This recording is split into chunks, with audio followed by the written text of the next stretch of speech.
أعوذ بالله من الشيطان الرجيم.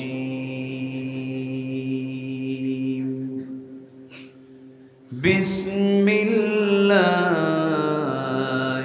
الرحمن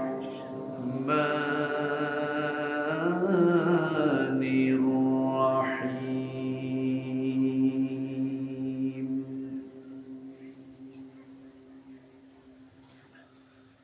ولقد آتينا داود منا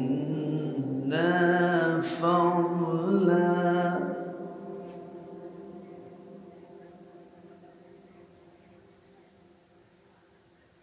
يا جبال أوبي معه والطير وألنا له الحديد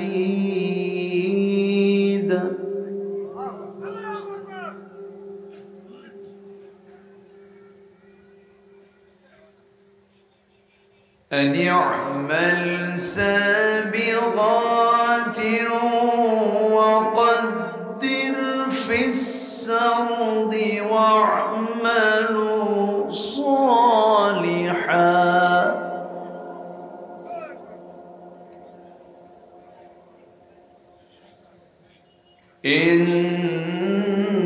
إني بما تعملون بصير.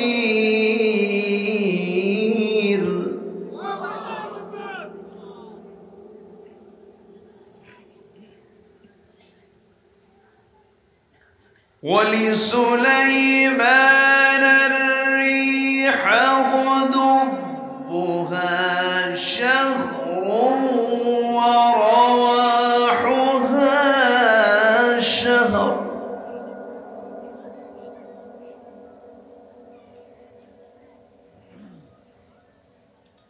وأسلنا له عين القطر ومن الجن من يعمل بين يديه بإذن ربه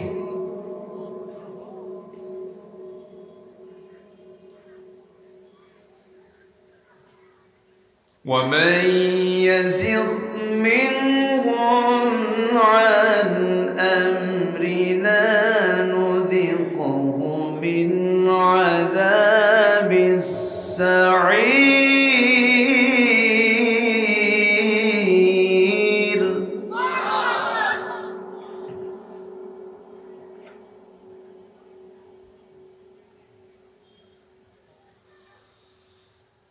الله أكبر. بسم الله الرحمن الرحيم.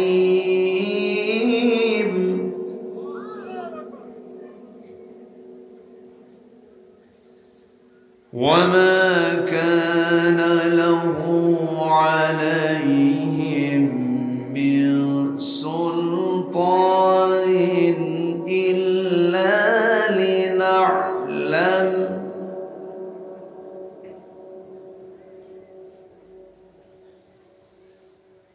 إلا لنعلم من يؤمن بالآخرة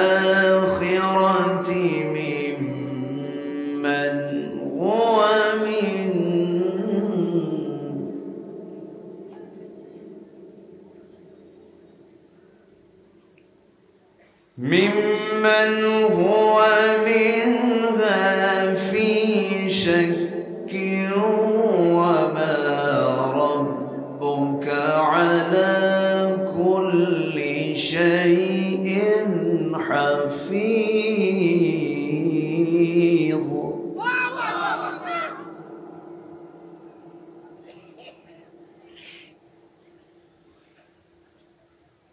الله أكبر.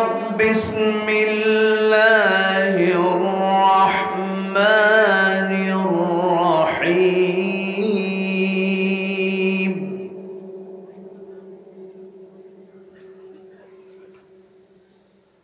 إن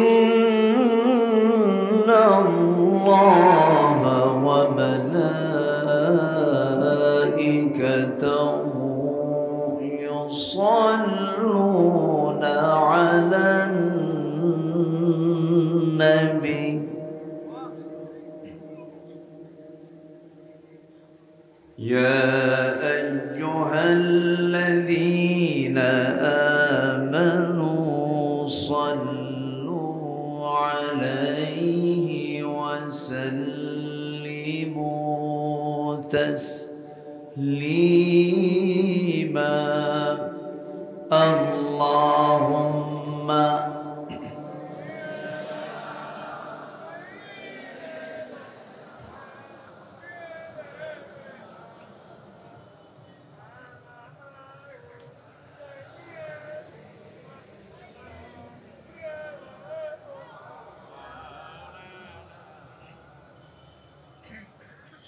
একটু মোহাব্বত দিয়ে নবীর প্রেমে মাতোয়ারা হয়ে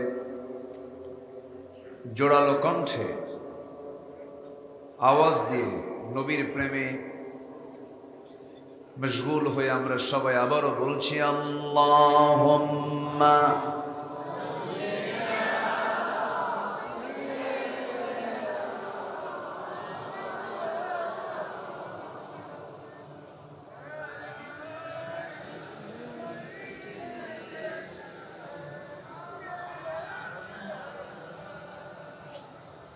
সবাই বলুন বালাগাল উলা বিকামালিহি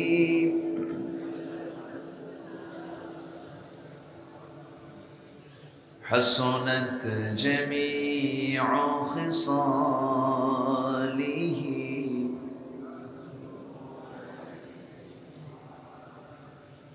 سراج الملة تمهي فخر دو عالم دلبار مولاه شريف الأنبياء نسخا كل أديان دغره بلغ العلا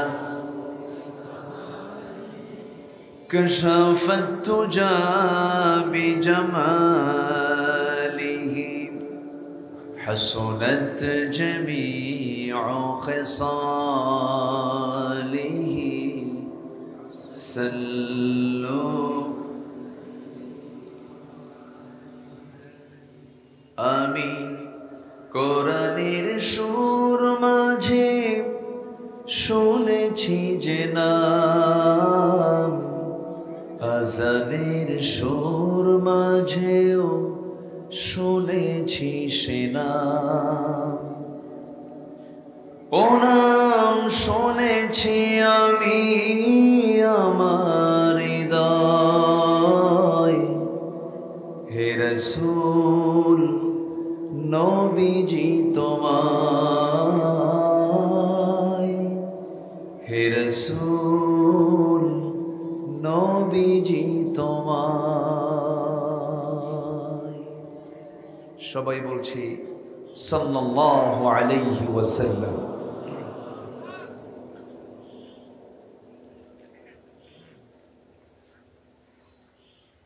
ঢাকা অঞ্চলের বৃহত্তর ঢাকা অঞ্চলের গাজীপুর জেলার কালীগঞ্জ উপজেলার চুপাইর উচ্চ বিদ্যালয় মাঠে অনুষ্ঠিত মাহফিল ইন্তেজামিয়া কমিটি কর্তৃক আয়োজিত গোটা দেশের বৃহত্তম অন্যতম 11 দিন ব্যাপী 29তম তাফসীরুল কোরআন মাহফিল 2024 11 দিন ব্যাপী এই মহৎ আয়োজনের সমাপনী দিবসের সম্মানিত সুযোগ্য সভাপতি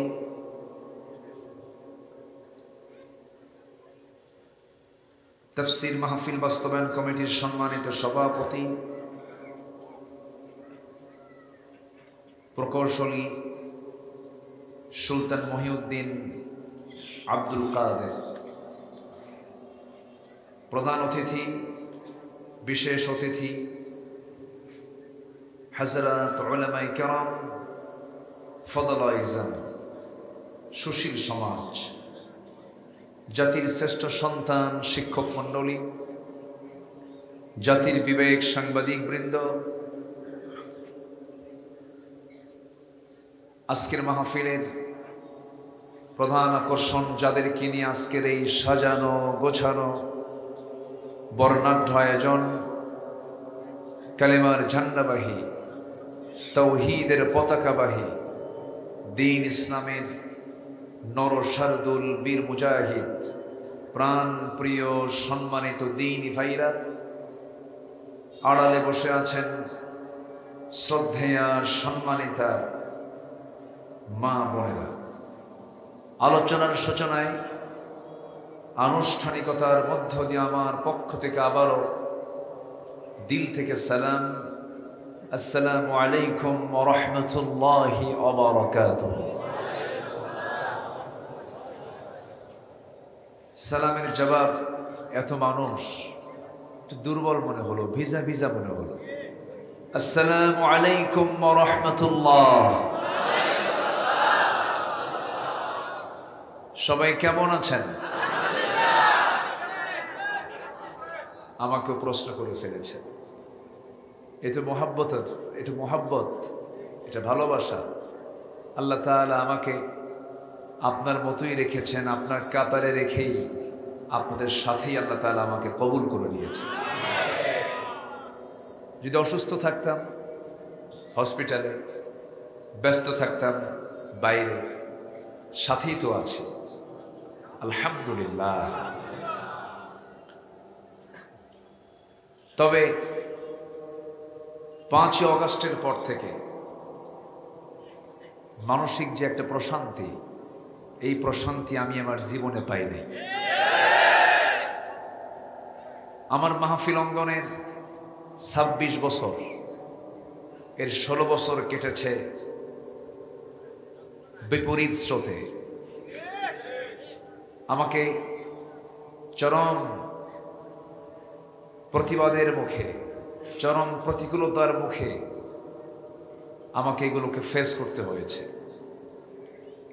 এই মাহফিল কমিটিগুলো ছিল বিগত 16 বছর থানার কাছে দাগি আসামি। মাহফিলের পারমিশন নেওয়ার জন্য কমিটির জুতার তলা ক্ষয় হতো, অনুমতি মিলত না। মাহফিল হবে, অমুক বক্তা হবে না, অমুক বক্তা হবে, মাহফিল হবে না, অমুক অতিথি থাকলে মাহফিল হবে না, পোস্টারে এই নাম দিল কেন, মাহফিল হবে না। এরকম করে করে জাতিকে ধোঁকা দিয়ে 16 বছর এই মাহফিলগুলোকে আটকিয়ে রাখার জন্য নানা তাল বাহানা তারা করেছিল। সম্মানিত ভাইয়েরা, কোরআন ছিল, আছে, থাকবে। কোরআনের আওয়াজ পৃথিবীর কেউ বন্ধ করতে পারবে না। কোরআনটা কার কথা? কার কথা? যিনি আমার আপনার জন্য এমন অনুকূল পরিবেশ তৈরি করে দিলেন, সেই মহান রবের শানে বলে উঠছি আলহামদুলিল্লাহ। চিৎকার মেরে বলছি আল্লাহুম্মা ইন্নী আসআলুকা আল হুদা ওয়াত তুকা ওয়াল আফাফা ওয়াল গিনা। সবাই বলি আল্লাহুম্মা আইন্নি আলা যিকরিকা ওয়া শুকরিকা ওয়া হুসনি ইবাদাতিকা। আমরা আল্লাহ তাআলার শুকর আদায় করে নিলাম। সম্মানিত হাজিরিন, দেশে মাহফিল, গোটা দেশের বিভিন্ন প্রান্তরে মাহফিল হয়, কিন্তু এই যে দীর্ঘ মেয়াদী একই জায়গায় এত লম্বা সময় মাহফিল, কিছু মাহফিল আমি লক্ষ্য করেছি। যেরকম এবছর আমি চট্টগ্রামের লোহাগড়ার একটা মাহফিল আমি করেছি, 19 দিন ব্যাপী তাফসীর মাহফিল। তার একদিন আমি ছিলাম চুনতির মাহফিলটা। এরপরে আমার চোখে পড়েছে ভোলাতে একটা মাহফিল হয় 14 দিন ব্যাপী। এরপরে আমি লক্ষ্য করছি এই মাহফিলটা একটা লম্বা সময় ধরে অনুষ্ঠিত হয়। আল্লাহ তাআলা এই মাহফিল যারা শুরু করেছেন আজ পর্যন্ত আছেন এবং যারা কবরবাসী হয়েছেন, আল্লাহ তাআলা সকলকে এর উত্তম জাযায়ে খায়ের দান করুন। জোরে বলি আল্লাহুম্মা আমিন। সম্মানিত হাজিরিন, দিন যায় রাত আসে, রাত যায় সপ্তাহ আসে, সপ্তাহ যায় মাস আসে, মাস যায় বছর আসে, বছর যায় যুগ আসে। এই করতে করতেই জীবনের আয়ু ফুরে গিয়ে ফিরে যেতে হয় কার কাছে? আসতে বলবেন না, কার কাছে? আল্লাহর কাছে। পূর্ব দিগন্তে সূর্য ওঠা যেমন সত্য আমরা মনে করি, ঠিক তেমনি মৃত্যুর মধ্য দিয়ে আমাকে মুখোমুখি হতে হবে কার কাছে? এটাও সত্য। আল্লাহর সামনে আমাকে দাঁড়াতে হবে। হাসর নামে আল্লাহ তাআলা একটা সূরা নাজিল করেছেন। আল্লাহ তাআলা ওয়ানাহশুরুহুম, আমি তাদের সবাইকে একত্রিত করব। এটা কার কথা? আল্লাহর কথা। কিন্তু প্রশ্ন হলো, সে আল্লাহর কাছে আমি কি নিয়ে যাচ্ছি? আমার আমল নামা, আমার আমলের ঝুড়িটা কি? আমি কি নিয়ে যাচ্ছি? এটাই হলো সবচাইতে বড় বিষয়। সম্মানিত ভাইরা, সম্মানিত উপস্থিতি, 11টি দিন ব্যাপী তাফসীর মাহফিলের শেষ রজনী আজকে। আমার আগে প্রতি রাত যারা কথা বলেছেন, আমি বলতে পারি যে বিচক্ষণ, বিদগ্ধ স্কলার তারা এখানে কথা বলে গেছেন। শেষ ক্লাসটা নেওয়াটা খুব যে সহজ তা কিন্তু না। কিন্তু আল্লাহ তাআলা এই নগণ্য গোলামকে এই কয়েকটা বছর ধরে শেষ দিনের দায়িত্বটি আমার কাঁধে পড়েছে। এই কদিন যাবৎ আমরা যে কথাগুলো শুনলাম, আল্লাহ প্রত্যেক আলোচকের মুখনিসৃত বাণী যা আমরা শুনেছি কোরআন হাদিস থেকে, আল্লাহ তাআলা আমাদেরকে আমলে নিয়ে আসার তৌফিক দান করুন। জোরে বলি আল্লাহুম্মা আমিন। আজকে আমার ভাগে পড়েছে কোরআন, এই মাহফিল আবার ধারাবাহিকভাবে চলছে। এই মাহফিল সবার জন্য একটা করে রুকু বরাদ্দ করে দেওয়া হয়েছে। আজকে আমার ধারাবাহিকতায় সূরাতুস সাবা থেকে 10 থেকে 21 নম্বর আয়াত, এই রুকু থেকে আমার কিছু কথা বলতে হবে। কারণ তাদের একটা পরিকল্পনা হচ্ছে এই আলোচনার মধ্য দিয়ে যেন আমরা একটা খতম যেন দিতে পারি। এত সুন্দর তাদের এই পরিচ্ছন্ন চিন্তা। আল্লাহ, তুমি এই চিন্তা যারা করেছেন, এই চিন্তার উত্তম জাযা তুমি তাদেরকে দিয়ে দাও। জোরে বলি আল্লাহুম্মা আমিন। সম্মানিত ভাইরা, আমি যেখান থেকে তেলাওয়াত করেছি সেই সূরার নাম হলো সূরাতুস সাবা। সাবা মিন হচ্ছে ইয়েমেন, প্রেজেন্ট ওয়ার্ল্ডের যে ইয়েমেন, এটাই হচ্ছে সাবা। আগে সাবারানী বিলকিসের নাম সবাই শুনেছি না আমরা? এই একটা সূরাতুস সাবা। আমার আগে এক রুকুর আলোচনা আমার আগের মেহমান করেছেন। আল্লাহ তাআলা সূরাটা শুরু করেছেন তার প্রশংসা দিয়া। কার প্রশংসা? আসতে বলুন, প্রশংসা কার? আবার কোরআন শুরু হয়েছেও কার প্রশংসা দিয়া? আল্লাহর প্রশংসা দিয়া। সূরাটা নাজিল হয়েছে মক্কায়। কোথায় বলেন তো? মক্কায়। আয়াতের সংখ্যা হলো 54, রুকুর সংখ্যা হলো 6। এই মোটামুটি সূরার একটা ধারণা আমি দেওয়ার চেষ্টা করলাম। শাব্দিক অনুবাদ হয়তো আমি ফুল করতে পারবো না, সে সময়টাও নাই। আমি এটার একটা ভাবার্থ আমি দেওয়ার চেষ্টা করছি। আল্লাহ তাআলা যেখানে যে কথা বলেছেন, সকল কথার শেষ ফিনিশিং দিয়েছেন হলো আখিরাত। বলেন তো, কি বলেন তো? আখিরাত। গোটা কোরআনে আল্লাহ তাআলা যত কথা বলেছেন, সকল কথাকে যদি আপনি ভাগ করে নেন, তাহলে 1/3 3 ভাগের 1 ভাগ কথা আছে হলো আখিরাত নিয়ে। কি নিয়ে বলেন? এবং সবচেয়ে বড় সময় দুনিয়া না আখিরাত? বলেন বলেন বলেন, দুনিয়া না আখিরাত? আখিরাত। বিশাল টাইম। দুনিয়া তো পার হবেই, ক্ষণকাল। এটা এখন আছি, কিছুক্ষণের পরেই নাই, অথবা আজ আসি কাল নাই। কিন্তু মরে যাওয়ার পরে ওই পরকাল যা আসবে, যার শুরু আছে, এই বিশ্বাস যার আছে তার হলো, সে হচ্ছে মুমিন। সে কি বলেন? মুমিন। আর যদি কেউ মনে করে খাওয়া দাওয়া ফুর্তি করো, দুনিয়াটা মস্ত বড়, মরে গেলে হাড্ডি, ছিঁড়ে গেলে তেনা, নগদ জাপাও হাত পেতে নাও, বাকির খাতায় শূন্য থাক, দূরের বাদ্য কিলাপ শোনে, মাঝখানে যে বেজায় ফাঁক, আনসিন ইজ নাথিং, যা দেখি না বিশ্বাস করি না, এমন নাস্তিক্য চেতনার মানুষ আমার দেশে আছে না নাই? আসতে বলবেন না, আছে না নাই? তো আমি তেলাওয়াত দিয়ে, আমি এই রুকুর কিছু হক আদায় করেছি, জাস্ট একটা ভাবার্থ দিয়ে আমি আমার মূল পয়েন্টের দিকে আস্তে আস্তে চলে যাব।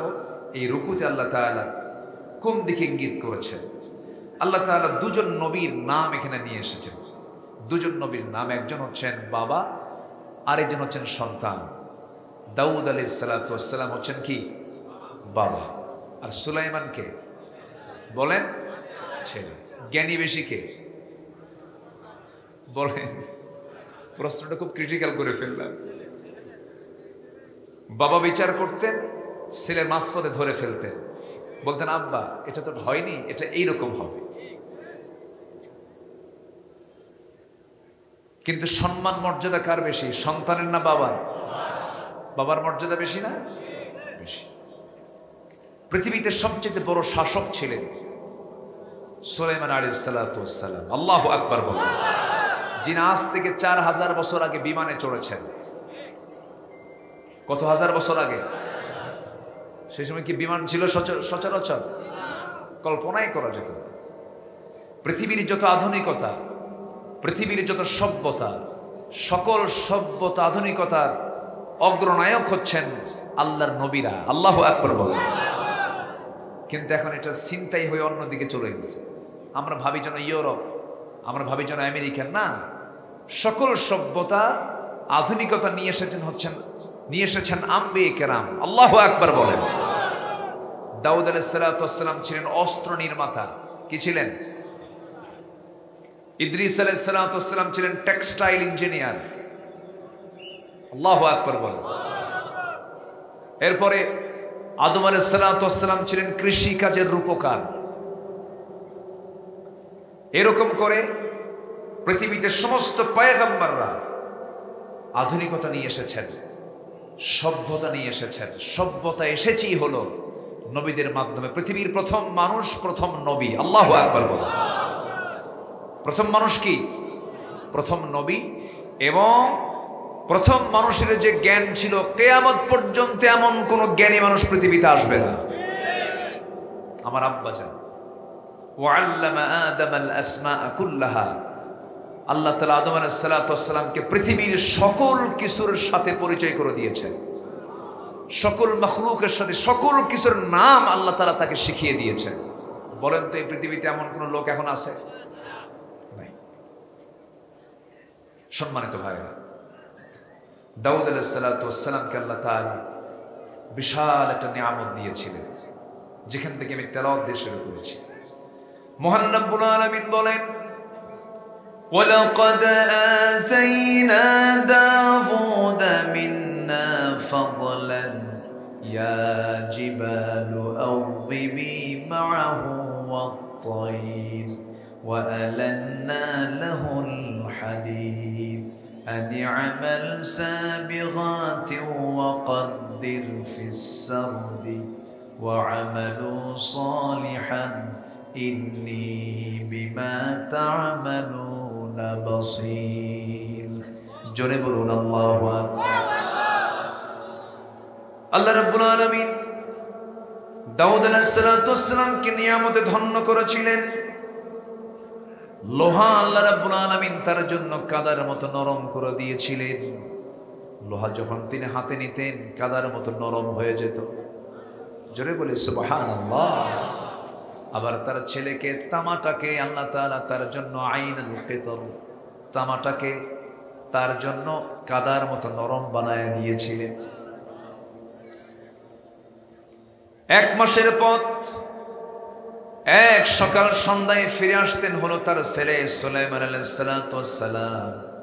তিনি যখন সিংহাসনে চড়তেন আর বাতাসকে হুকুম করতেন, সঙ্গে সঙ্গে বাতাস তার সিংহাসন, তিনি শুধু নন, তার কমপ্লিট মন্ত্রী পরিষদ সহ গোটা দুনিয়া ঘুরে সকাল সন্ধ্যায় বাড়িতে ফিরে যেতেন। জোরে বলে সুবহানাল্লাহ।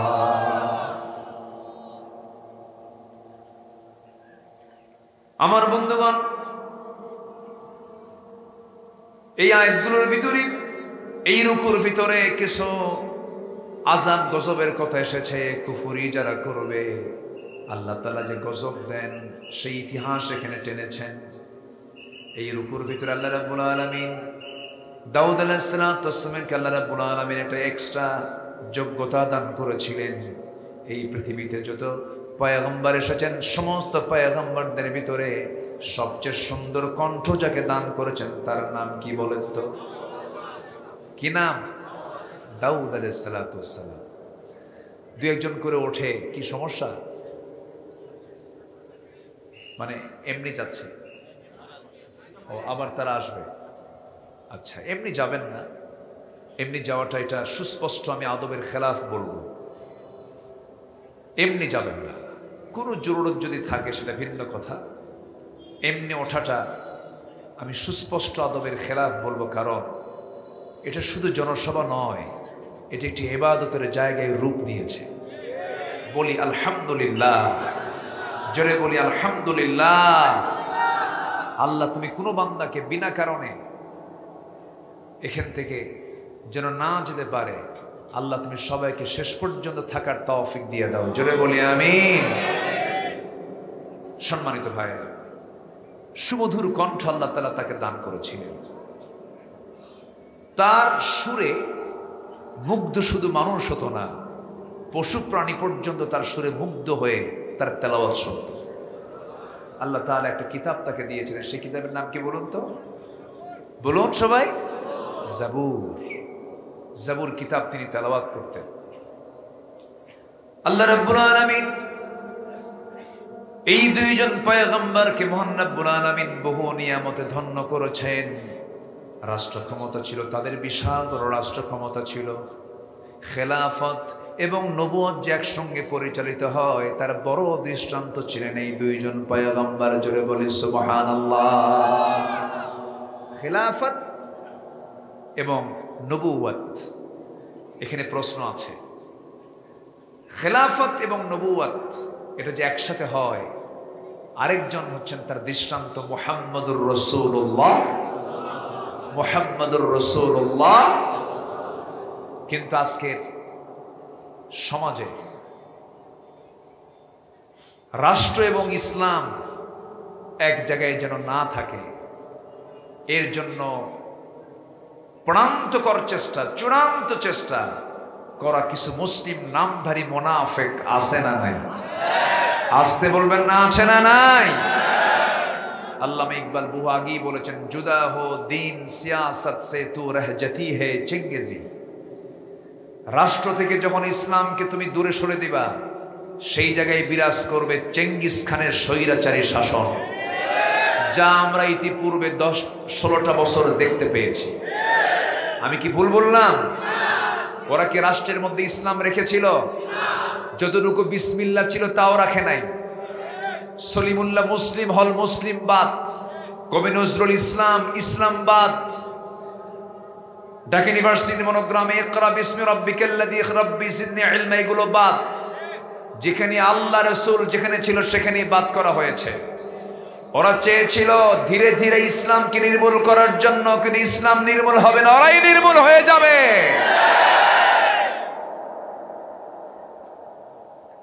সম্মানিত ভাইয়েরা, السلطان الإسلام والسلطان إخوان توامان। ইসলাম এবং সালতানাত রাষ্ট্র ক্ষমতা হলো যমজ দুটি সন্তানের মতো। রাষ্ট্র থেকে ইসলামকে পৃথক করার সুযোগ নেই, ইসলাম থেকে রাষ্ট্রকে পৃথক করার কোনো সুযোগ নাই। এই কনসেপ্টকে যারা বিশ্বাস করবে তারা হচ্ছে আস্তিক, তারাই হচ্ছে ইমানি চেতনার মানুষ। আর যারা বলবে ধর্ম এক জায়গায় থাকবে, রাষ্ট্র আরেক জায়গায় থাকবে, ও হলো ভেজাল মোনাফেক। মোনাফেক মনে হয় আমার দেশে নাই, আসতে বলবেন না, আছে না নাই? দাউদ আলাইহিস সালাতু ওয়াস সালাম, সুলাইমান আলাইহিস সালাতু ওয়াস সালাম ছিলেন তার বাস্তব রূপ। নবুয়ত নিয়ে খেলাফতের দায়িত্ব পালন করেছেন তারা, আমার রাসূলও করেছেন। রাসূল শুধু ইমাম ছিলেন না রাষ্ট্রপতিও ছিলেন? বলেন বলেন বলেন। সফল ইমাম, সফল রাষ্ট্রপতি। আর আমার দেশের কিছু নেতা দিন সম্পর্কে তাদের এত জ্ঞান ছিল, আগামীকাল ঈদুল আজহারের জানাজা নামাজ শোনেন নাই? শোনেন নাই? শোনেন নাই? লাকুম দীনুকুম ওয়ালিয়া দীন, বুখারী শরীফের 40 পারা। বোঝেন না? এই হচ্ছে অবস্থা।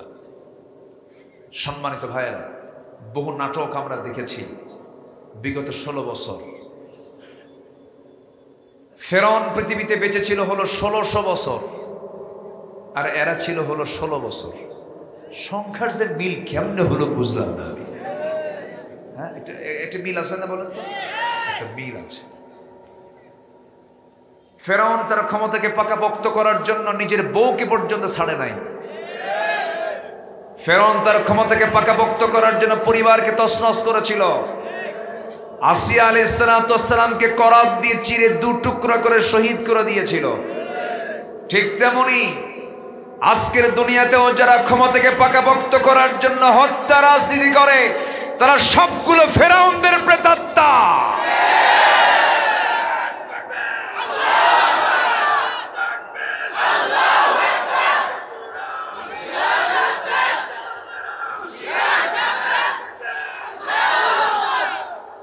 দেশ স্বাধীন হয়েছে 53 বছর, 1971, 2024, 53 বছর।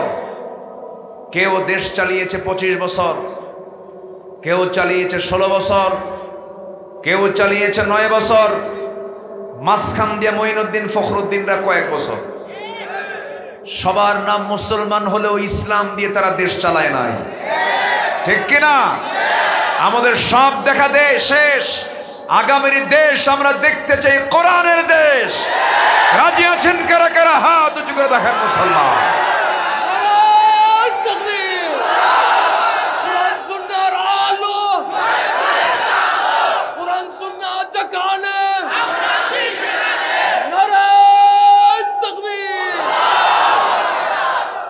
আল্লাহ কবুল করুন, আল্লাহ কবুল করুন, আল্লাহ কবুল করুন। শহীদের রক্ত জমিনে আছে না নাই? আসতে বলবেন না, আছে না নাই? রক্ত ঝরালে ইতিহাস তৈরি হয়। ইতিহাস তৈরি হয়নি? তৈরি হয়েছে কিনা বলেন?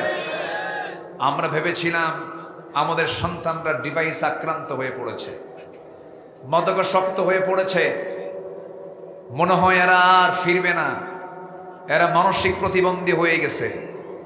আমরা আমাদের সন্তানদের হতাশ হয়েছিলাম, কিন্তু ওরা যে জাতে মাতাল তালে ঠিকটা বুঝিনি।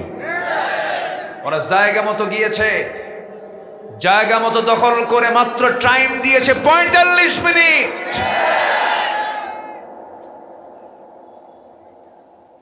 আমরা নতুন করে গড়তে চাই দেশটাকে, দুর্নীতি মুক্ত দেশ আমরা গড়তে চাই।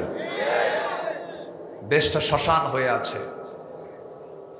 18 লক্ষ কোটি টাকা ঋণ করে তোর মধ্যে 11 লক্ষ কোটি টাকা নিজের পকেটে তুলে তারা মামুবাড়ি দিল্লি গিয়ে বসে আছে, ঠিক কিনা? কিন্তু সম্পদের পাহাড় বানায় করলেন কি? লাভটা হলো কি? দেশের শীর্ষস্থানীয় ধনী হলমার্ক শেয়ার বাজার, ব্যাংক হরিলুট করে হাজার হাজার কোটি টাকার মালিক হয়ে লাভ হলো না, শেষে মুখের দাড়িটাও কাটতে হলো।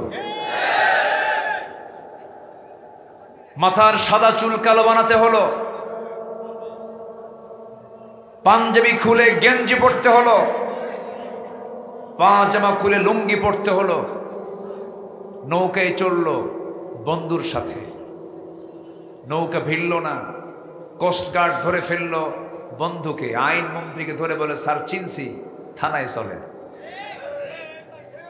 আইন মন্ত্রীকে আমি একা যাবো কোন, আমি তো জামাতের সাথে আসছি। কে আপনার সাথে? কই যে বসে আছে, কি চিনি না তো, ভালো করে দেখো ওটাই দরবেশ।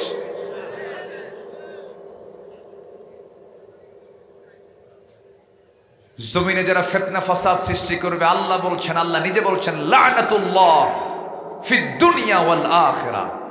যারা জমিনে ফাসাদ সৃষ্টি করবে, আমার লানত দুনিয়াতে এবং আখিরাতে। আল্লাহ আছেন না নাই?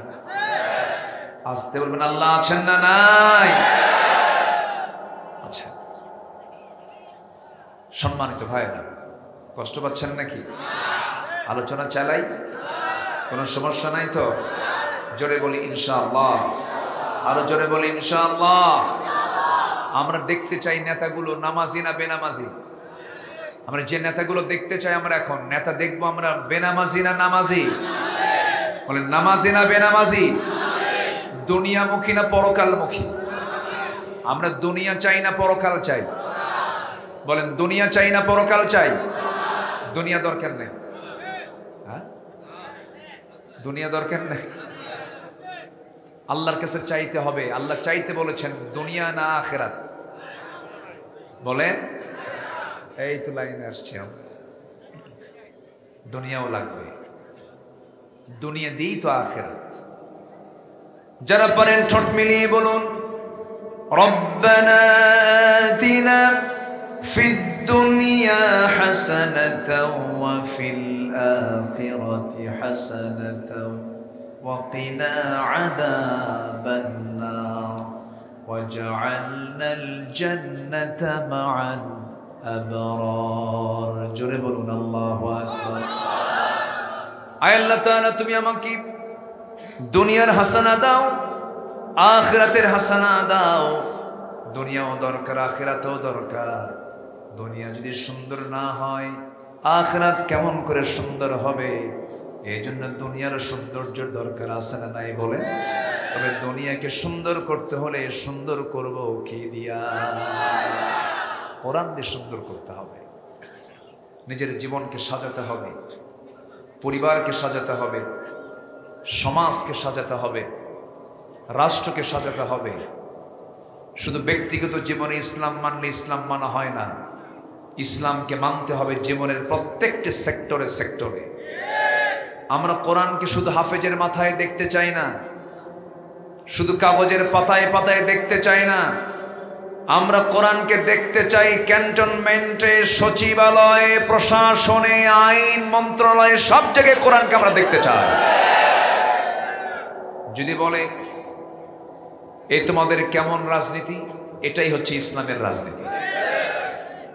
কথা ক্লিয়ার? কথা ক্লিয়ার?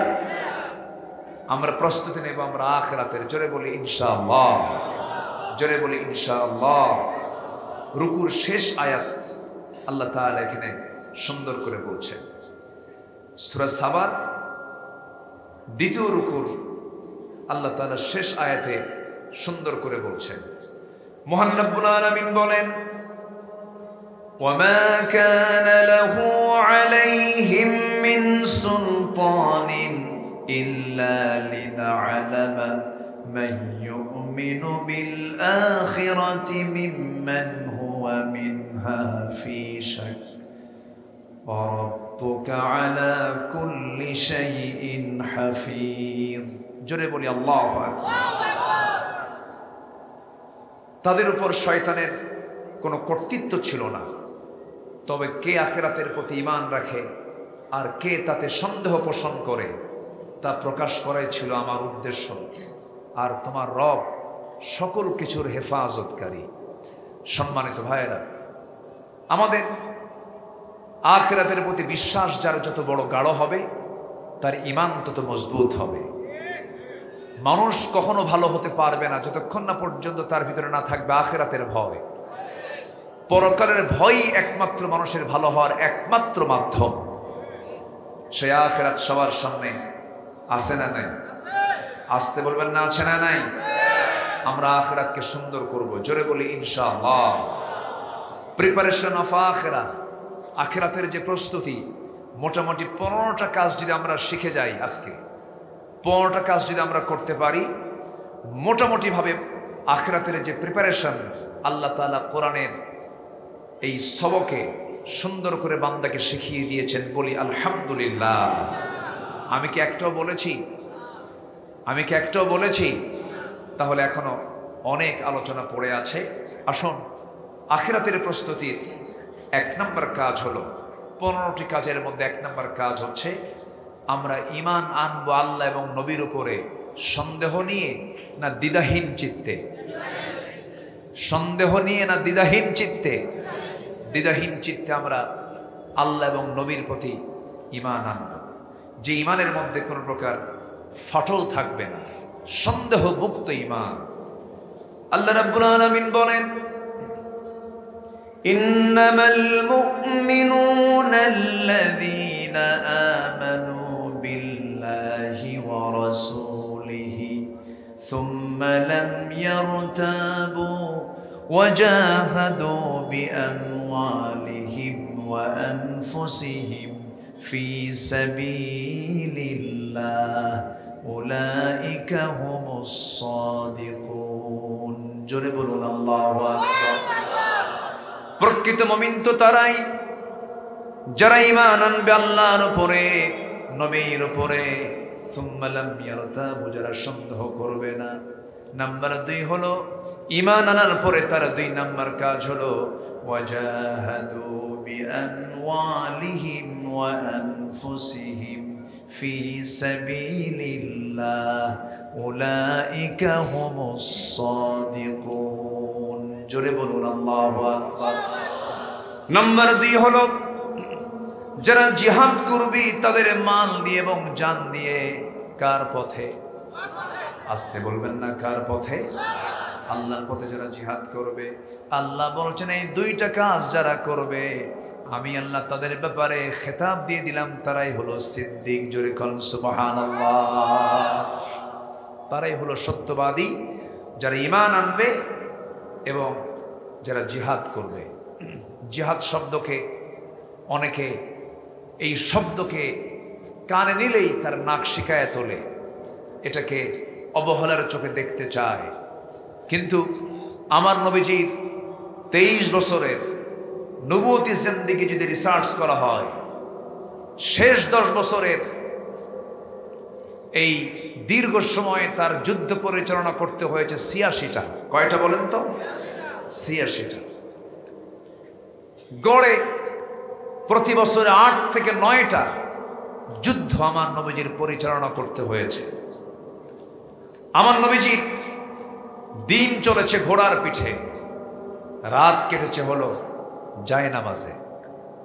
নবীজির মাথা থেকে পা পর্যন্ত এমন কোনো জায়গা নাই যে জায়গায় দিয়ে আমার নবীজির দেহ থেকে রক্ত ঝরে নাই। আল্লাহু আকবার বলবেন না? এমন কোনো জায়গা নাই। নবীজি জিহাদের ময়দানে গিয়ে কোমর হারিয়েছেন। খন্দক তার জীবন্ত সাক্ষী। নবীজি জিহাদের ময়দানে গিয়ে দাঁত হারিয়েছেন। মৃত্যুর দিন পর্যন্ত আমার নবীজি 2টা দাঁত ছাড়া কথা বলেছেন। সামনের 2টা দাঁত ছিল না।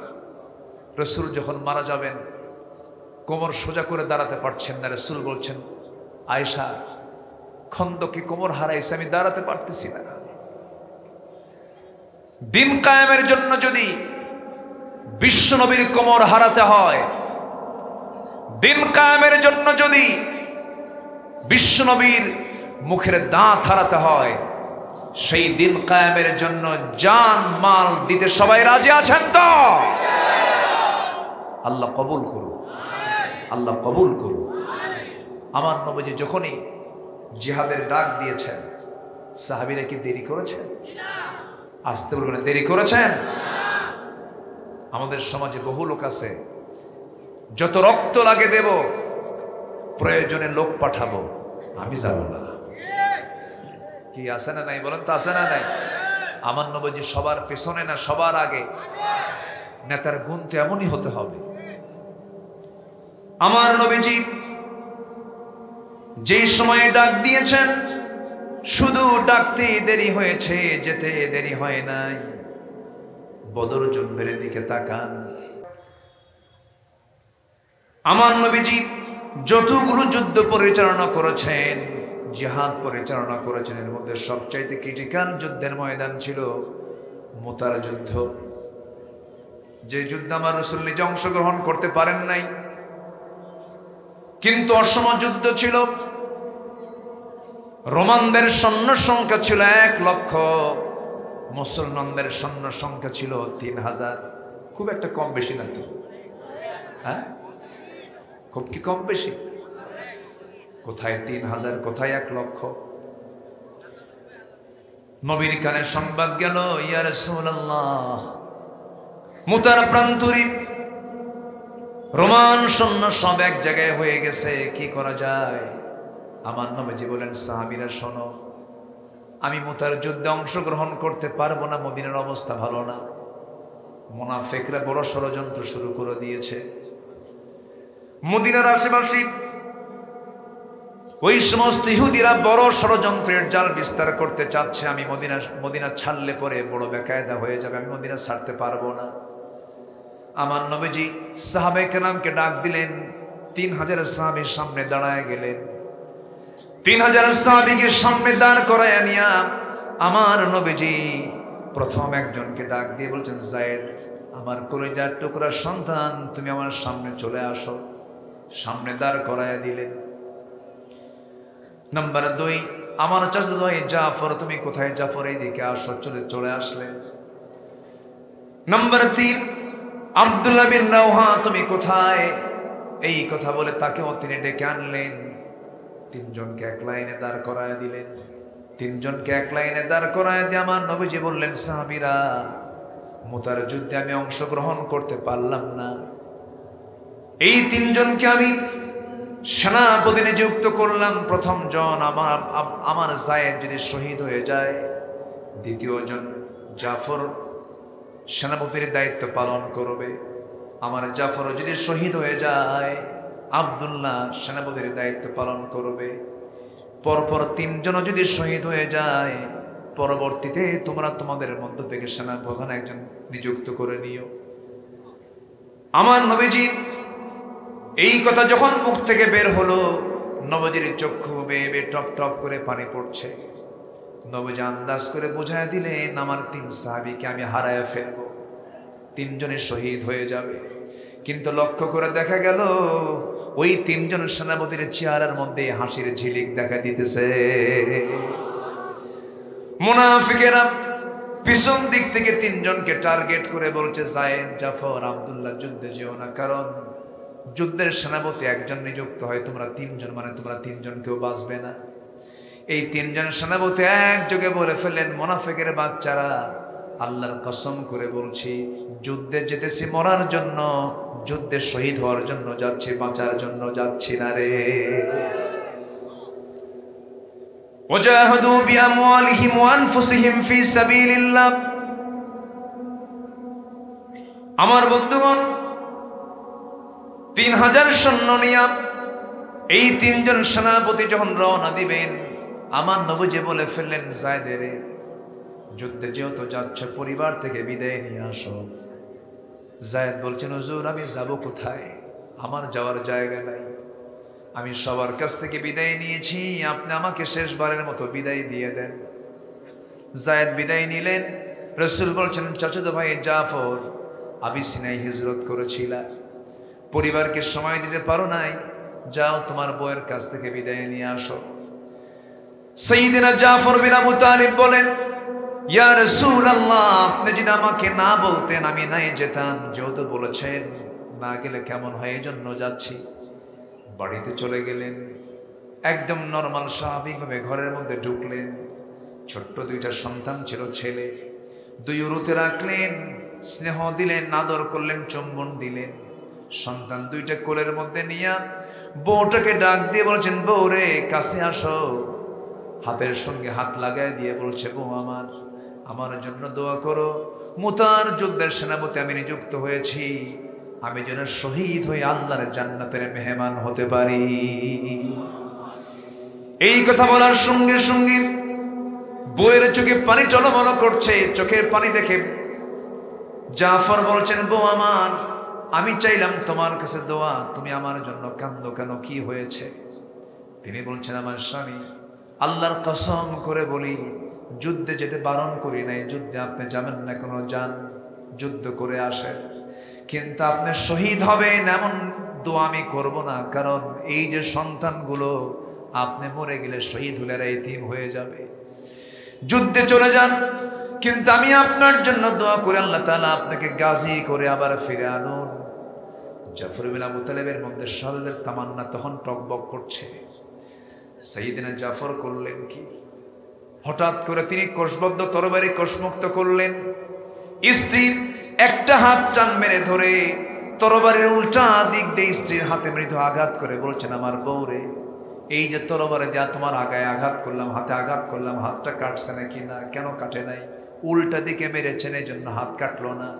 এবার তিনি বলছেন, আমার স্ত্রী, তুমি আমার জন্য এতক্ষণ ধরে যে দোয়াগুলো করছো, এই দোয়াগুলো সম্পূর্ণ উল্টা দোয়া।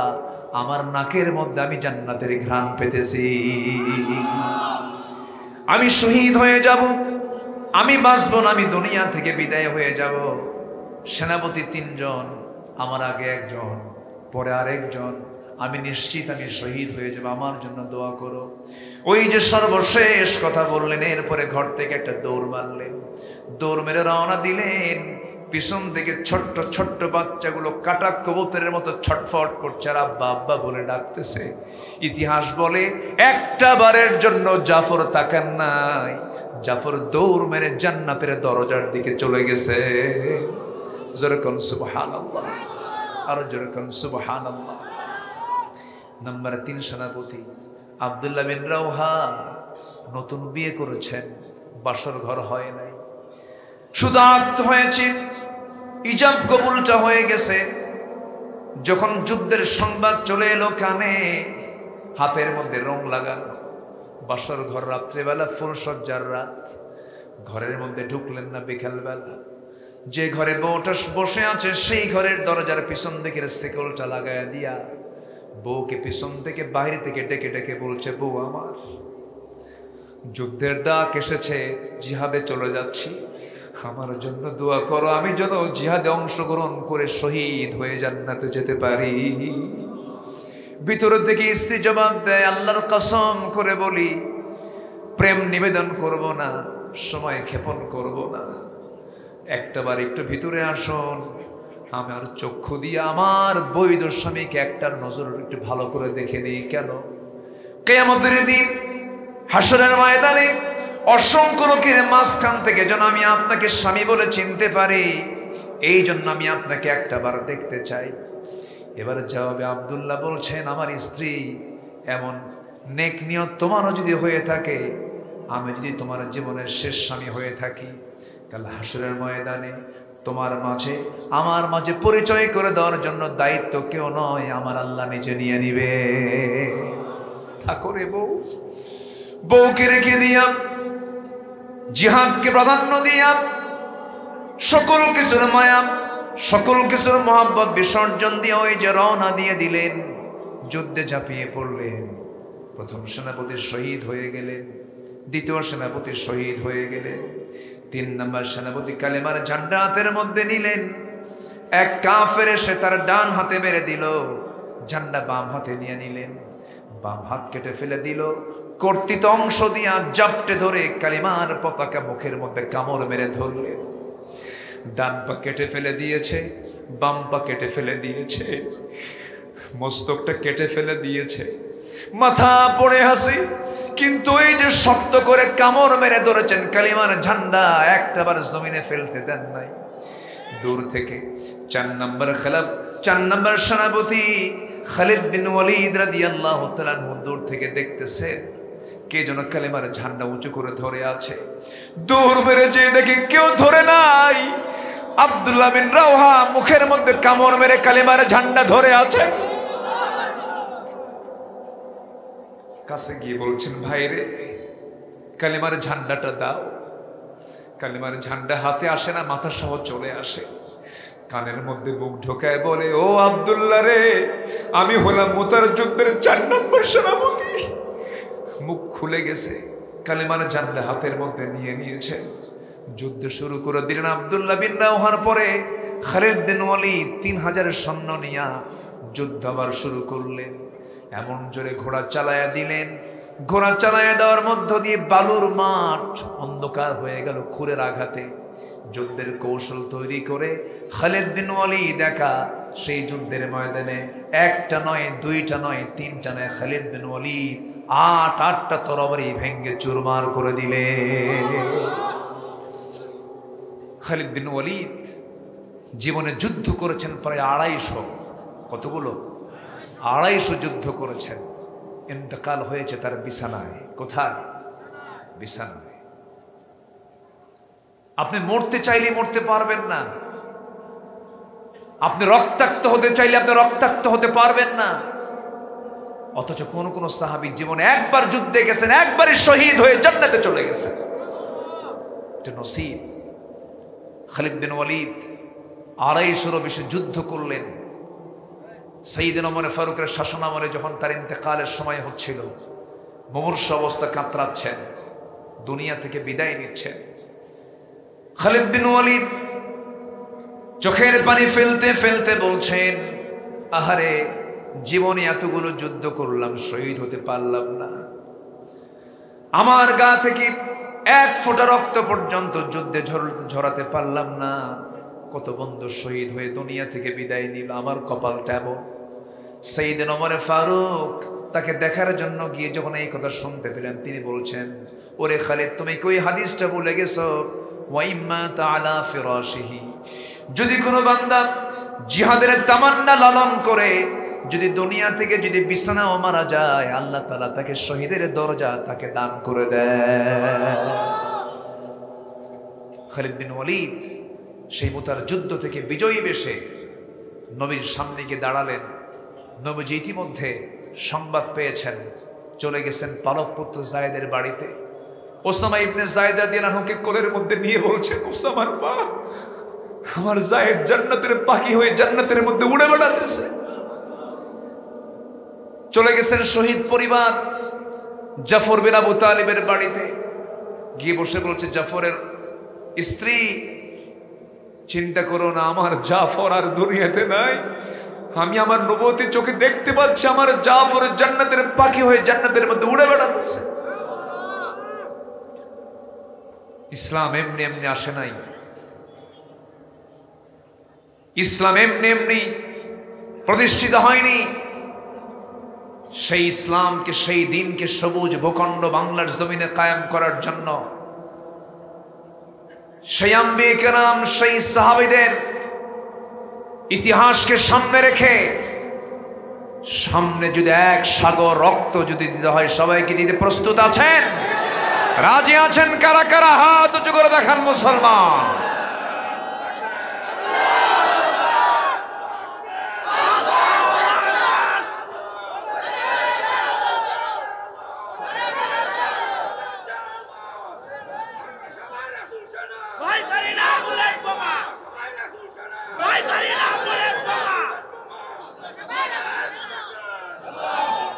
আল্লাহ কবুল করুন, জোরে বলে আমিন, আরো জোরে আমিন। আমার নবীজির কাছে খালিদ বিন ওয়ালিদ যখন কালেমার ঝান্ডাটা নিয়ে যখন মদিনার ভিতরে ঢুকলেন, আমার নবীজি বলছেন, খালিদ, কিছু বলতে চাও? হুজুর, বিজয় হয়েছে, রোমানদের পরাজিত করতে পেরেছে আল্লাহর সাহায্য নিয়ে।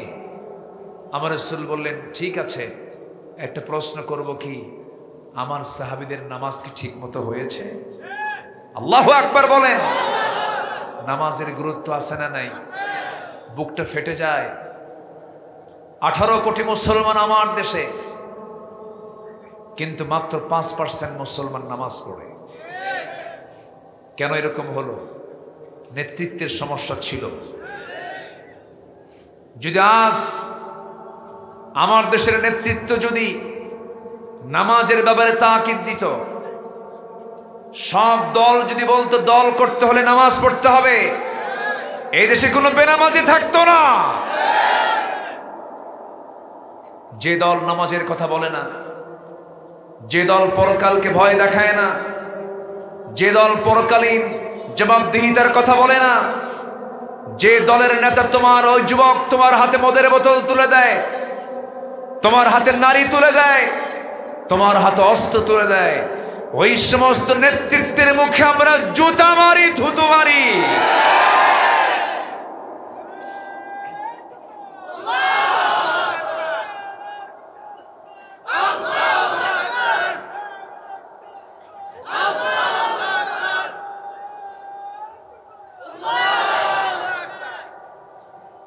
মাশাআল্লাহ, ও ছিল কোথায় এতক্ষণ?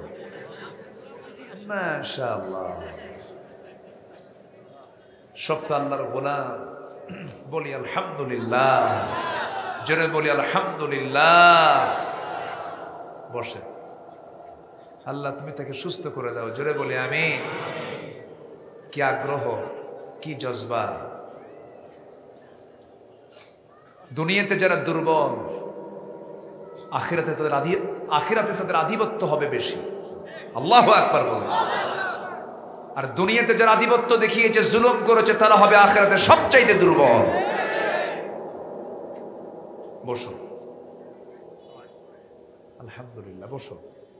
সম্মানিত ভাইরা, preparation of resurrection day, preparation of আখিরাহ, আফটার লাইফ, পরকালীন জিন্দেগির জন্য যে প্রস্তুতি, 15টা কাজের 2টা কাজ আমরা শিখে নিলাম। নাম্বার 1, আমরা ঈমান আনবো আল্লাহ এবং নবীর উপরে সন্দেহ নিয়ে না দ্বিধাহীন চিত্তে? দ্বিধাহীন চিত্তে। নাম্বার 2 হচ্ছে জিহাদ করতে হবে মাল এবং জান দিয়ে। রাজি আছেন তো সবাই? নাম্বার 3 হলো তাকওয়া অর্জন করা। কি অর্জন করা বলেন? তাকওয়া অর্জন করে এবং সত্যের পথে থাকা। আল্লাহ রাব্বুল আলামিন বলেন, ইয়া আইয়ুহাল্লাযীনা আমানুত্তাকুল্লাহা ওয়া কুলু কাওলান সাদীদা يصلح لكم أعمالكم ويغفر لكم ذنوبكم ومن يطع الله ورسوله فقد فاز فوزا عظيما জোরে বলুন আল্লাহু আকবার। ঈমানদারেরা তোমরা আল্লাহকে ভয় করো, তাকওয়ার নীতি অবলম্বন করো। গ্রামীণ জীবনের মানুষ সবাই বাঁশঝাড় চিনেন। কেউ যদি বাঁশঝাড়ের সামনে বাঁশঝাড় পাওয়ার পর চোখ বন্ধ করে যদি বাঁশঝাড়ের মধ্যে দৌড় মারে, তার দেহের চামড়াগুলো কি অক্ষত থাকবে নাকি? সে ক্ষতিগ্রস্ত হয়ে পড়বে, রক্তাক্ত হয়ে যাবে। দুনিয়ার জীবনের একটা বাঁশঝাড় পার হতে নিয়ে যেমন তাকে চোখটা খোলা রেখে সামনের সমস্ত ডালপালাগুলো দুহাত দিয়ে সরায় সরায় আস্তে আস্তে যেমন একটা বাঁশঝাড়কে অতিক্রম করতে হয়, তেমনি দুনিয়ার জিন্দেগিতে বান্দা সামনে চলতে নিয়ে সুদ পাবে, সামনে চলতে নিয়ে জেনার পরিবেশ পাবে, মদের বোতল পেয়ে যাবে, হারামের অনেক কিছু প্রসঙ্গ তার সামনে চলে আসবে। সকল হারামকে ওই বান্দা যদি মাইনাস করে যদি সুন্দর করে হালাল জীবন গ্রহণ করতে পারে, এটার নামই হলো তাকওয়া অর্জন করা। নাম্বার 3 হলো ন্যায় প্রতিষ্ঠা করে এবং সদাচার হওয়া। ইন্নাল্লাহা ইয়া'মুরু বিল আদলি ওয়াল ইহসান ওয়া ইতা'i যিল কুরবা ওয়া ইয়ানহা আনিল ফাহশাই ওয়াল মুনকারি ওয়াল বাগি। জোরে বলুন আল্লাহু আকবার। ন্যায় প্রতিষ্ঠা করা হলো আখিরাতের প্রস্তুতির বড় একটা অংশ। আমার বন্ধুগণ, এই যে আমরা 16 বছর চোখের সামনে পার করলাম, যত বিচারগুলো দেখেছি, কোন বিচারকে আমরা ন্যায় পেয়েছি না অন্যায় পেয়েছি? ন্যায় না অন্যায়? ঘটনা 71, আর 71 সালের মামলার সাক্ষীর জন্ম হলো 76। জানেন না? জানেন না? আপনারা জানেন না? আসামি খুঁজে পায় না এরা। এরা আসামি খুঁজে পেয়েছিল আমার দেশের রত্ন, কিংবদন্তি, 180 কোটি মুসলমানের হৃদয়ের স্পন্দন, মুসলিম বিশ্বের সবচেয়ে জনপ্রিয় প্রভাবশালী ব্যক্তিত্ব আল্লামা সাঈদীকে তারা আসামি বানিয়েছিল।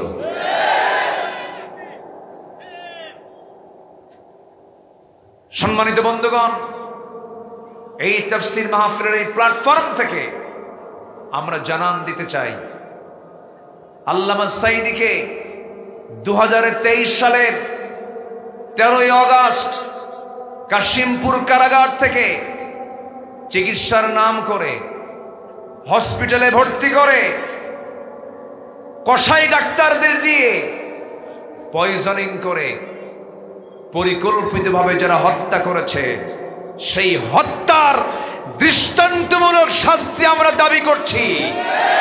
রাজি আছেন কারা কারা? হাত উঁচু করে দেখা।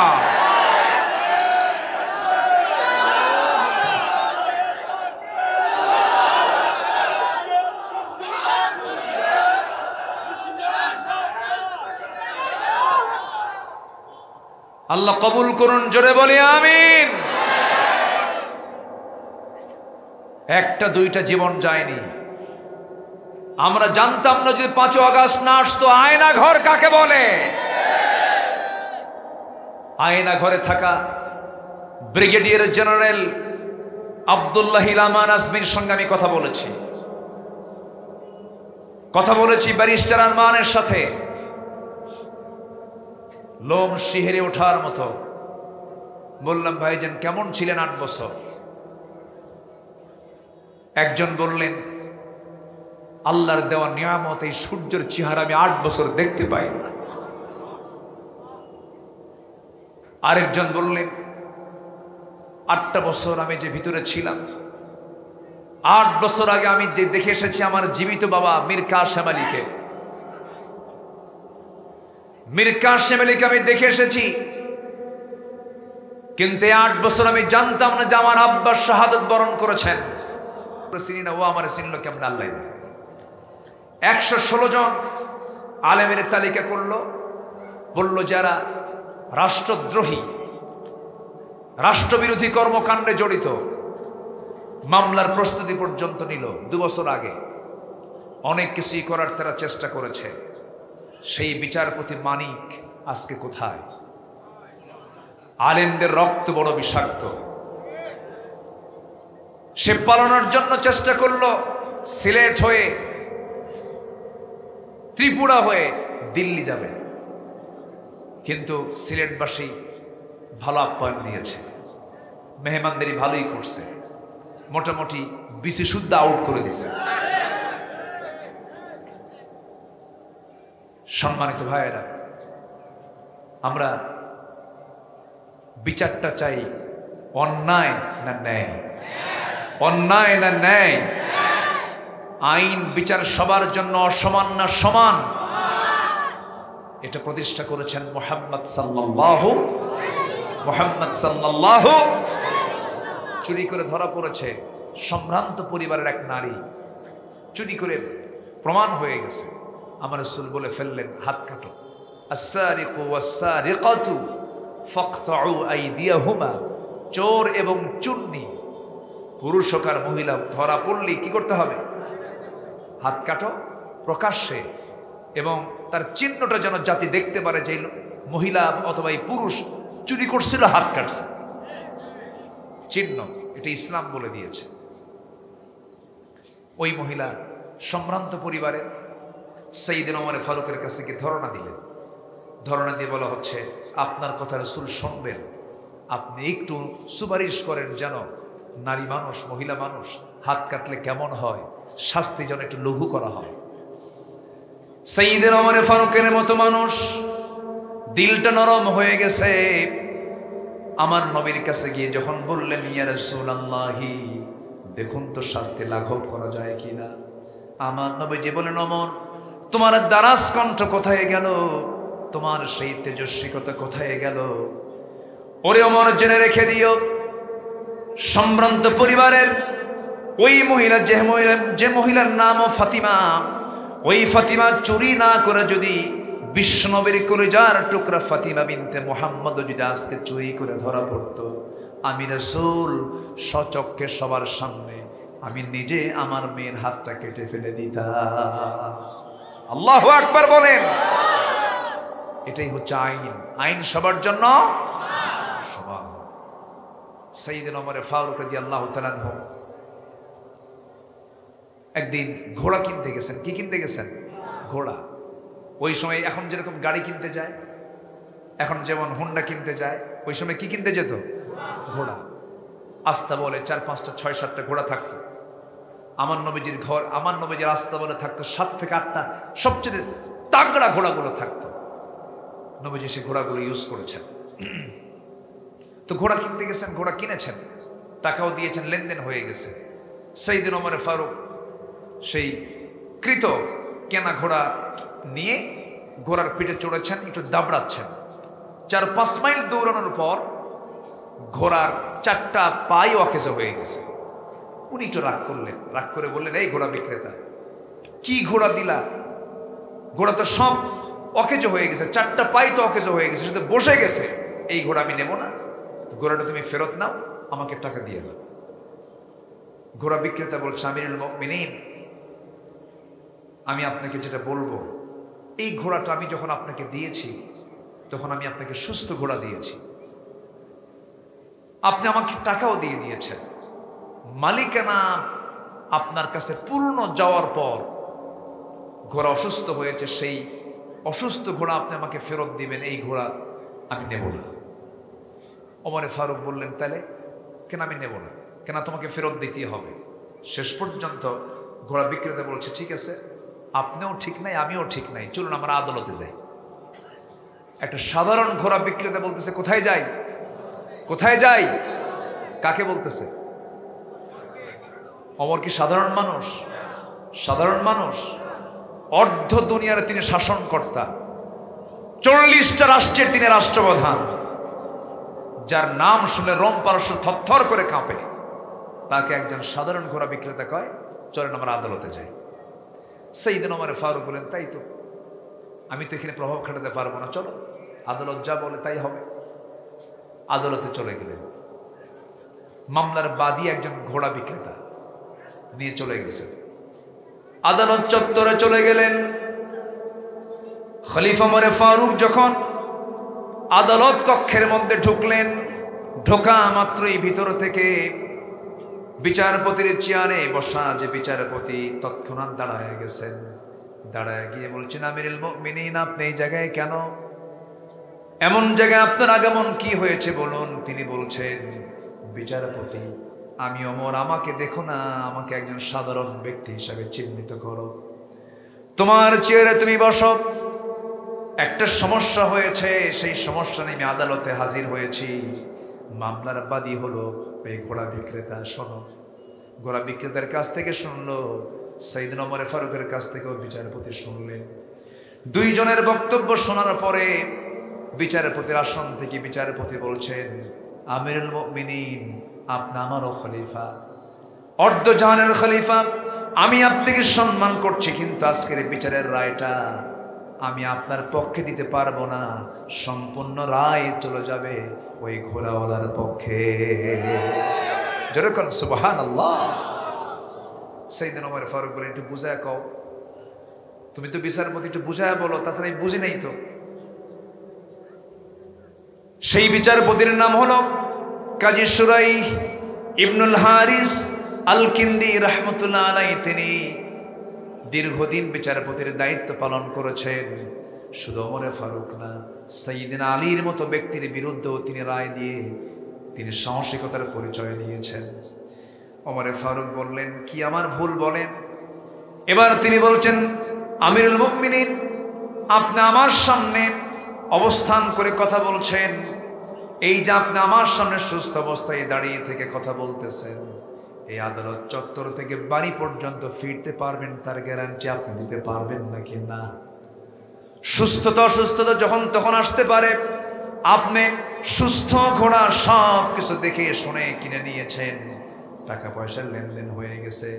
টাকা পয়সার লেনদেন হওয়ার পরে আপনার মালিকানায় যাওয়ার পর ঘোড়া যদি অসুস্থ হয়ে যায়, তার সম্পূর্ণ দায় আপনাকে নিতে হবে, ঘোড়া বিক্রেতার কাঁধে যাবে না।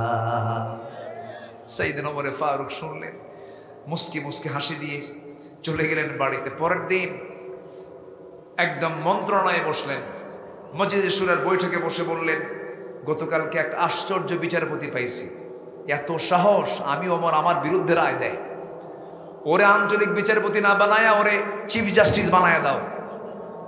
আল্লাহু আকবার বলবেন না? জোরে বলেন আল্লাহু আকবার।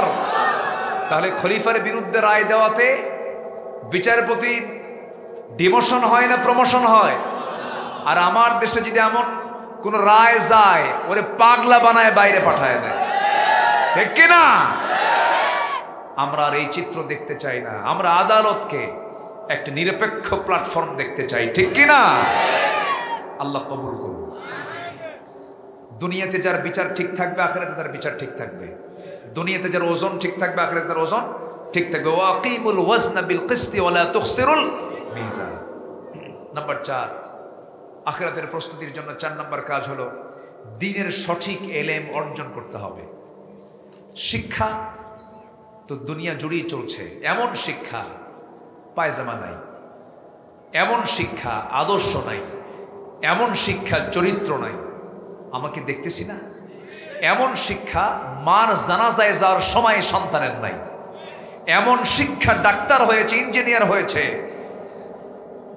সে এলিয়েট শ্রেণী, ধানমন্ডি, বাড়িধারা, গুলশান, ডিএইচএসে থাকে, আর মা থাকে গাজীপুরের বৃদ্ধাশ্রমে। আছে না নাই? যে শিক্ষা তোমার মাকে সেবা করতে শেখায় নাই, সে শিক্ষার মুখে আমরা থুতু মারি। কথা কি ক্লিয়ার?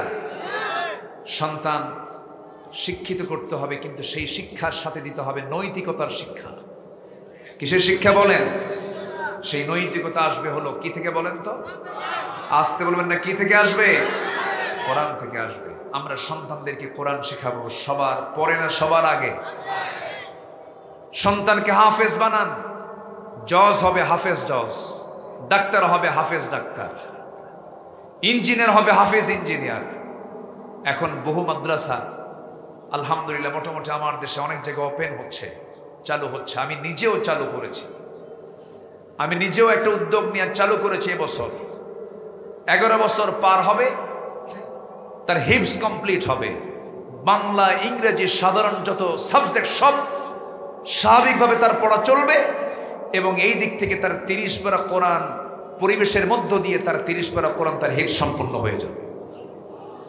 আপনার সন্তান হাফেজ হওয়ার পরে সে ডাক্তার হোক, ইঞ্জিনিয়ার হোক, জজ হোক, ব্যারিস্টার হোক, এমপি হোক, রাজনীতিবিদ হোক, যা হয় হোক, সিনার মধ্যে কোরআন আছে, কোরআন আপনার সন্তানকে পাহারা দেবে। বলি আলহামদুলিল্লাহ, জোরে বলি আলহামদুলিল্লাহ। কিন্তু ভার্সিটির চিত্র আমরা কি দেখেছি? ভার্সিটির চিত্র শিক্ষক ছাত্রকে পিটায় না, ছাত্র শিক্ষককে পিটায়। ছাত্রকে শিক্ষককে পিটায়, বলে স্যার সোজা হন। স্যার কি হন? সোজা হন। আমি দোয়া করে দিই নাকি? দোয়া করে দেই, ওই 2-1 করে উঠে যায়। হ্যাঁ, বসেন। আচ্ছা, নাম্বার 6 হলো ধৈর্য ধারণ করা। কি বলেন তো? কি বলেন তো? ধৈর্য ধরা। ধৈর্য ধরা। নামাজ আগে না ধৈর্য আগে? আচ্ছা, বিয়া আগে না ধৈর্য আগে? বলেন বলেন। ব্যবসা আগে না ধৈর্য আগে? সকল কাজের মূল কাজ হচ্ছে ধৈর্য। ধৈর্য আছে সংসার হবে, ধৈর্য আছে ব্যবসা হবে, ধৈর্য আছে ইবাদত হবে, ধৈর্য আছে সমস্ত কাজ হবে। ধৈর্য নাই, তার কোনো কাজই নাই, কিচ্ছু হবে না। এই জন্য ধৈর্য ধৈর্য ধৈর্য। সবর সবর সবর। সবরের সাথে আছেন কে? ইন্নাল্লাহ মাআস সাবির। নাম্বার 7, আল্লাহর উপরে ভরসা করো। ওমাইয়া তাওয়াক্কাল আলাল্লাহ ফাহুয়া হাসবুহ। যে আল্লাহর প্রতি ভরসা রাখবে তার জন্য আল্লাহ যথেষ্ট হয়ে যাবে। এই আকীদা, এই বিশ্বাস, এই কনফিডেন্স যে বান্দারা যত বেশি, তার চাইতে পৃথিবীতে সুখী মানুষ দ্বিতীয়টা আর নাই। বলি আলহামদুলিল্লাহ। যে সম্পূর্ণ ভরসা করে কার উপরে, তার চাইতে সুখী মানুষ পৃথিবীতে আর দ্বিতীয়টা পাবেন না। সে কোনোদিন মানসিক রোগী হবে না, তার মধ্যে কোনো ডিপ্রেশন কাজ করবে না, তার মধ্যে কোনো হতাশা কাজ করবে না। যে ভাববে আমার একমাত্র ভরসার স্থল কে? নাম্বার 8, দুনিয়ার ভোগ বিলাসী নিমগ্ন না হয়ে আখিরাতের আবাসকে মূল লক্ষ্য হিসেবে স্থির করা। আখিরাতের প্রস্তুতির একটা গুরুত্বপূর্ণ অংশ। নাম্বার 9, নিজকে এবং পরিবারকে জাহান্নাম থেকে বাঁচানোর চেষ্টা করা। নাম্বার 10 হলো তৌবা করা। কি করা বলেন তো? আমাদের তৌবা করার দরকার আছে না নাই? গুনাহ কি আমাদের আছে? গুনাহ নাই কার? ফেরেশতার গুনাহ নাই। বলেন কার গুনাহ নাই? আর আমার দেশে একটা লোক পাইছি কয়েকদিন আগে বলছে, আমি আমিন কই না, আমি আমিন টামিন বলি না, হুজুররা আমিন কয়, কিন্তু আমি আমিন বলি না একটা বড় কারণ আমার জীবনে কোনো দোষই নাই, কোনো গুনাই নাই। চিন্তা করেন ফেরেশতার মতো গুণ, হ্যাঁ? বেকুফ কাকে বলে? এত বড় বেয়াকুফ মানুষ হয়? আমার নবীজি বলতেছেন তুবু ইলাল্লাহ ফাইন্নী আতুবু ফিল ইয়াউমি মিআত মাররা। তোমরা আল্লাহর কাছে তওবা করো, আমি রাসূল দিনে 100 বারেরও বেশি বার তওবা করি। আর লতিফ সিদ্দিকী কয় আমার জীবনে কোনো গুনাহই নাই। ঝাঁটা পেটা করা দরকার বেদাতদের। দুষ্ট এগুলো, দুষ্ট। ইবলিসের পাঠশালায় থাকে। কার পাঠশালায় থাকে? কার পাঠশালায়? ইবলিসের পাঠশালা, ওদের কাজ কারবার। এর আগে একবার বলছিল হজ হচ্ছে মুহাম্মদের ব্যবসা। বলছিল না? বলছিল না? এই কথা বলছিল না? ওটাই বলছে, এক ব্যক্তি বলছে। আমার মনে হয় কি জানেন, শয়তানের এজেন্ট এরা, শয়তানের এজেন্ট। মানে শয়তান আর কি জানে তার চেয়ে বেশি জানে এরা। শয়তান তো ইবাদতে ফাঁক ছিল আগে, সবই ঠিক ছিল তো, সেজদা কম দেয়নি। বলেন ইবলিস কি সেজদা কম দিছে? সবই ঠিক ছিল তো, কিন্তু যখনই বলেছে উসজুদু লিআদম ফাসাজাদু ইল্লা ইবলিস খালাকতানি মিন নার ওয়া খালাকতাহু মিন তিন, বলতেছে আল্লাহ তুমি আমারে আদমকে মেনে নিতে বলো, সেজদা দিতে বলো, অসম্ভব। ও মাটি দিয়া আর আমি আগুন দিয়া। অহংকার ঢুকে গেছে। যেরকম অহংকার ঢুকছিল, রাজাকের নাতিপুতিরা চাকরি পাবে? অহংকার আছে যার, পতন হবে তা। অহংকার হচ্ছে পৃথিবীতে আসমান এবং জমিনে সর্বপ্রথম অপরাধ হলো অহংকার। সর্বপ্রথম অপরাধ কি বলেন তো? অহংকার আনা যাবে না। অহংকার একমাত্র কার মানায়? বলেন অহংকার কার মানায়? বান্দার কি অহংকার করার যোগ্যতা আছে? 3-4 বার বাথরুম সারলি তো কাম সারা, 4-5 বার টয়লেট সারলি বউ সেনা যায় না, মা সেনা যায় না, কথা উল্টা পাল্টা হয়ে যায়। সেই লোকের অহংকার করার কোনো প্রয়োজন আছে? নাম্বার 11, আল্লাহর পথে ব্যয় করা। আমরা ব্যয় করব কার পথে? আল্লাহ তাআলা যা দিয়েছেন সেখান থেকে কিছু অংশ খরচ করব কার পথে? এগুলো হচ্ছে আখিরাতের প্রস্তুতি। কিসের প্রস্তুতি বলেন? আখিরাতে। আল্লাহ তাআলা আমাদেরকে আমল করার তৌফিক দান করুন। শিরকের গুনাহ না করা, আল্লাহ প্রদত্ত একমাত্র সঠিক পথের অনুসরণ করা। ওয়া ইন্না হাযা সিরাতি মুস্তাকিমা। এক রাত তো ব্যাখ্যা করে বলার কোনো সুযোগ পাচ্ছি না, শেষ করে দিতে হচ্ছে। আর 11 দিন শুনে শুনে আপনারা ক্লান্ত, জি না? আলহামদুলিল্লাহ, বলি আলহামদুলিল্লাহ। জিকির করি লা ইলাহা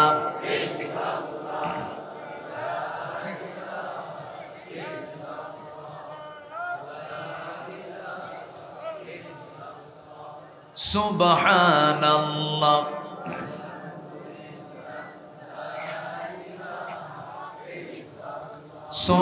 সুবহানাল্লাহ ওয়ালহামদুলিল্লাহ লা ইলাহা, আরো জোরে লা ইলাহা লা ইলাহা ইল্লাল্লাহু মুহাম্মাদুর রাসূলুল্লাহ সাল্লাল্লাহু আলাইহি ওয়াসাল্লাম। সম্মানিত ভাইয়েরা, আজকের এই রুকুর ভিতরে আখিরাতের শেষ আয়াতে আখিরাত নিয়ে আল্লাহ তাআলা কিছু কথা বলেছেন। সেই প্রসঙ্গে আমি আখিরাতের প্রস্তুতি নিয়ে কিছু কথা বলেছি, এবং এই গোটা রুকুর মূল বক্তব্য হচ্ছে আল্লাহ তাআলা দাউদ এবং সুলাইমানকে যে রাজত্ব দিয়েছিলেন, রাজত্ব এবং নবুয়ত, খেলাফত এবং নবুয়ত দিয়েছেন। এখান থেকে প্রমাণ হয়ে গেল যে নবুয়ত এবং খেলাফত দুটাই একসঙ্গে চালানো যায় কি যায় না? যায়। ইসলাম দিয়ে আমরা রাষ্ট্রকে দেখতে চাই। রাষ্ট্র ইসলাম দিয়ে চলবে না ইসলাম রাষ্ট্র দিয়ে চলবে? ইসলাম দিয়ে রাষ্ট্র চলবে, ঠিক কিনা বলেন? কি দিয়ে রাষ্ট্র চলবে?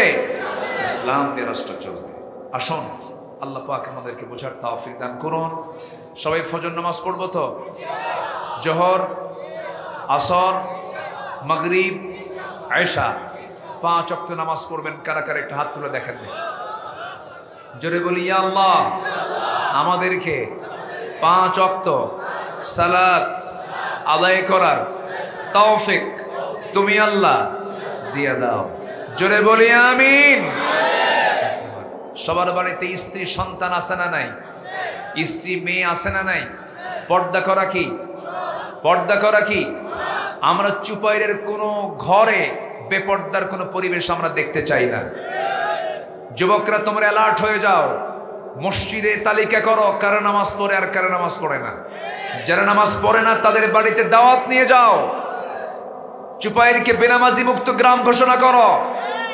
যে ঘরের মেয়ে পর্দাহীনা হয়ে বের হয়, বোরকা ছাড়া বের হয়, সেই বাড়ির গার্জিয়ানকে জানিয়ে দাও আপনার মেয়ে অর্ধলগ্ন হয়ে বের হয়, আমাদের চোখের গুনাহ হয়, বোরকা পরায় বের করুন।